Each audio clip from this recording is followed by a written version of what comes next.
Nakakaranas na rin ng pagulan ng Baler Aurora dahil sa bagyong Christine. May unang balita live si Katrina Son. Katrina.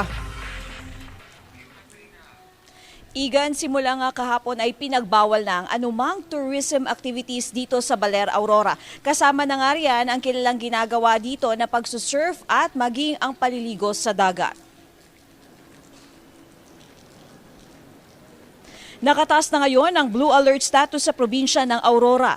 Ibig sabihin ay 24 oras na nabukas ang kanilang Emergency Operations Center. Inihahanda na rin daw nila ang kanilang mga evacuation sites at mga rescue equipments. Naka-standby na ang kanilang mga rescue vehicles maging ang kanilang mga ambulansya.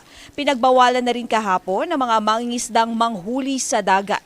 Maaga na rin nilang tinalian ang kanilang mga bangka para masigurong hindi tangayin ang mga ito. Maging ang mga surf coach, kinansela na ang kanilang surf lessons. Kagabi nagsimula ang panakanakang pag-ulan dito. Sinabayan din yan ng may kalakasang hangin.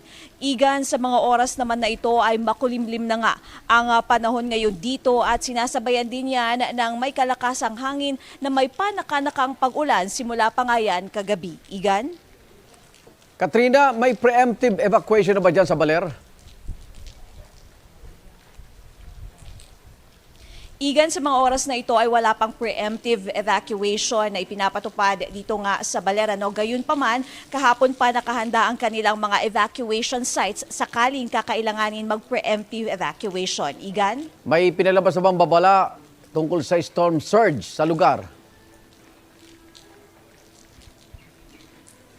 Igan, kahapon may ipinalabas na nababala ukol sa storm surge dito sa lugar. Kaya naman pinagbawalan na nila ang mga mangisda at saka pinagbawalan na rin nila ang anumang mga sports o tourism activities. Kasama na nga riyan ang pagsusurf at paliligo sa dagat. Igan? Maraming salamat. Katrina Son, ingat kayo dyan.